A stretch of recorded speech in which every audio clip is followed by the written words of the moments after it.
दोस्तों, क्या कभी आपने सोचा है कि जिंदगी में कुछ लोग आसमान की ऊंचाइयों को छू लेते हैं और कुछ लोग बस अपनी ही इच्छाओं और कमजोरियों के दलदल में उलझ कर रह जाते हैं। फर्क कहाँ है? क्या फर्क उस इंसान की शारीरिक ताकत का है? नहीं, फर्क है उसके माइंडसेट का, उसकी सोच का और उसकी मानसिक ऊर्जा की दिशा का।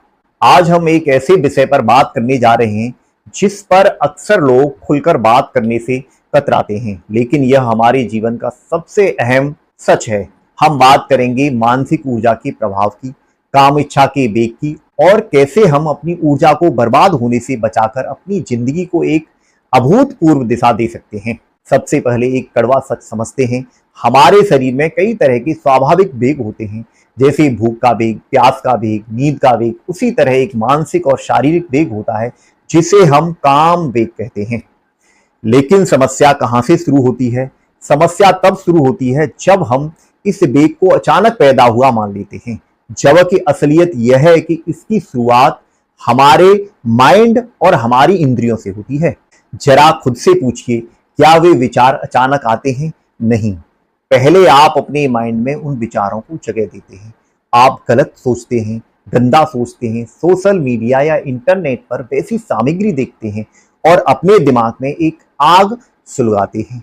और जब दिमाग में आग लग जाती है, जब वो विचार बाढ़ का रूप लेते हैं, तब आप उसे महज लंगोट कसकर या जोर जबरदस्ती से रोकना चाहते हैं। भाइयों बहनों, आग पहले आपने खुद अपने माइंड में लगाई है, तो अब उसे सिर्फ कर्म के स्तर पर कैसे रोक लोगे? मन कहता है कि हम सिर्फ कर्म से बच जाएंगे, लेकिन अगर मन और वचन में गंदगी भरी है तो केवल शारीरिक संयम अधूरा है। मन का स्वभाव और दिशा बदलना। हमारे महान ऋषियों ने और आज की मॉडर्न साइकोलॉजी ने भी इस बात को माना है कि मन पानी की तरह होता है। पानी का स्वभाव है वह हमेशा नीचे की तरफ बहता है। अगर आप पानी को खुला छोड़ देंगे तो वह तबाही मचाएगा, कीचड़ में बहेगा। लेकिन अगर आप उसी पानी की एक सही दिशा तय कर दें तो वह पानी खेतों को सींचता है, बिजली पैदा करता है और जीवन बदलता है। हमारा मन भी ऐसा ही है। अगर आप खाली बैठे हैं, कोई उद्देश्य नहीं है, कोई बड़ा लक्ष्य नहीं है, तो यह मन स्वतः ही गलत और नकारात्मक दिशा में बहने लगेगा।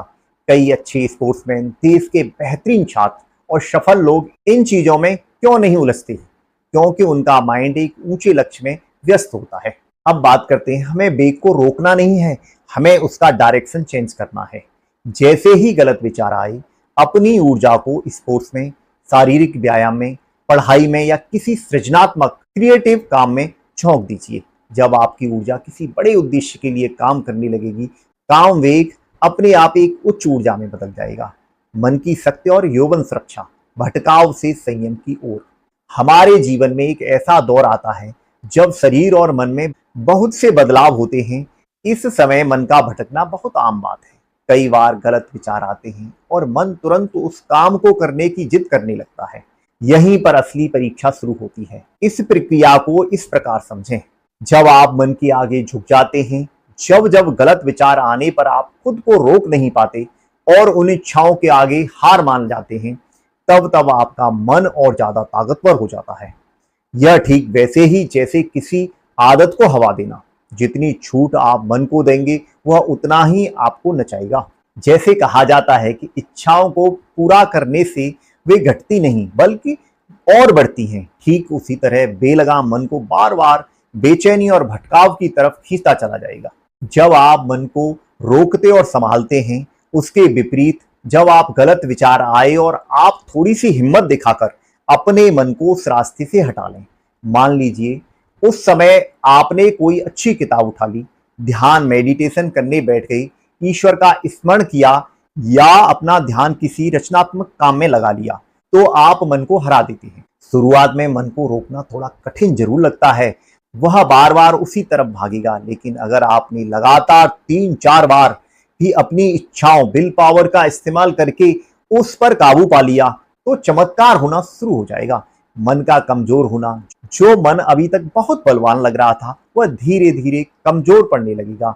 उसकी जिद और छटपटाहट कम होने लगेगी। अंतरात्मा का मजबूत होना, आपका खुद पर भरोसा बढ़ने लगेगा।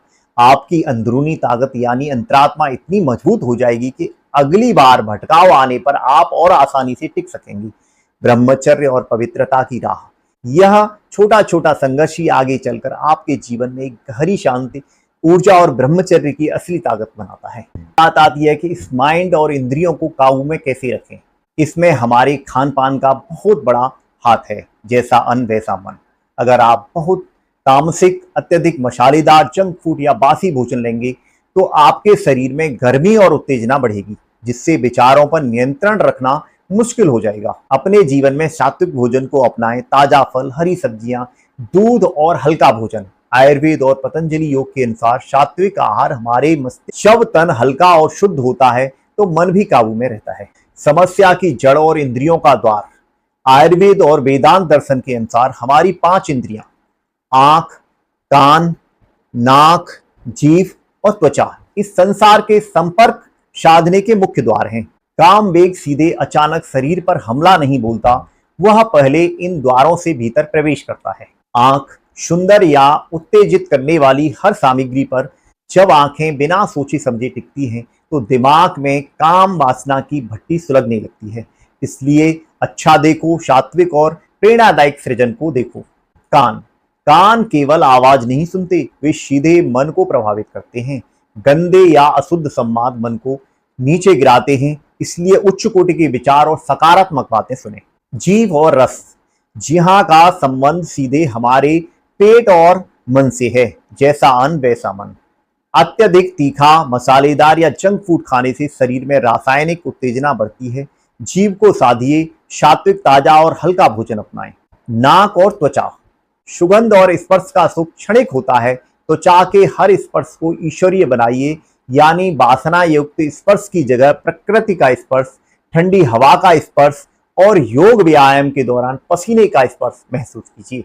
आध्यात्म और महर्षि पतंजलि योग दर्शन हमें सिखाता है कि संयम सिर्फ कर्म से नहीं होता। अक्सर लोग सोचते हैं कि चलो मैंने फिजिकली कुछ गलत नहीं किया तो मैं पवित्र हूं, लेकिन अगर आप मन में गलत सोच रहे हैं, वचन से गलत बोल रहे हैं और फिर कर्म से खुद को रोक रहे हैं तो यह दमन है, संयम नहीं। दमन किया गया वेग किसी न किसी रूप में मानसिक बीमारी या भयंकर तनाव बनकर बाहर निकलेगा। मन, वचन और कर्म, इन तीनों में एक रूपता होनी चाहिए। जब आप मन से भी शुद्ध होते हैं तब असली ब्रह्मचर्य या यौवन की सुरक्षा शुरू होती है। और इस ऊर्जा को शारीरिक और मानसिक रूप से मजबूत बनाने के लिए हमारे योग विज्ञान में कुछ अद्भुत आसन बताए गए हैं। नंबर 1, मयूरासन। यह आसन पाचन तंत्र को मजबूत करने और शरीर की आंतरिक ऊर्जा को संतुलित करने में बेजोड़ है। यह हमारे भीतर एक गजब की शारीरिक और मानसिक स्थिरता लाता है। दूसरा, वज्रासन। यह एकमात्र ऐसा आसन है जिसे भोजन के तुरंत बाद किया जा सकता है। यह मन को शांत करता है, पाचन को सुधारता है और एकाग्रता बढ़ाता है। यौवन की सुरक्षा के महाफायदे। दोस्तों जरा सोचिए, अगर आप अपनी इस अमूल्य ऊर्जा को सही दिशा दे दें, आपके चेहरे पर एक अलग ही औज और तेज दिखाई देगा। आपकी याददाश्त, फोकस और डिसीजन मेकिंग पावर कई गुना बढ़ जाएगी। आपके अंदर एक ऐसा आत्मविश्वास पैदा होगा जो किसी भी बड़ी चुनौती को हरा सकता है। यौवन जीवन की सबसे बड़ी पूंजी है। इसे सोशल मीडिया के गंदे विज्ञापनों, क्षणिक सुखों में मत लुटाइए। अपने माइंड पर काम कीजिए, अपनी सोच को बदलिए, सात्विक भोजन अपनाइए और योग प्राणायाम को अपनी जिंदगी का हिस्सा बनाइए। याद रखिए, आग आपने लगाई है तो बुझाना भी आपको ही पड़ेगा और अपनी जिंदगी की दिशा भी खुद ही तय करनी होगी। अगर आज आपने अपने मन को साध लिया तो कल यह पूरा समाज और यह दुनिया आपको साधेगी। अपने यौवन की सुरक्षा कीजिए, अपने जीवन को संभालिए। बहुत बहुत धन्यवाद।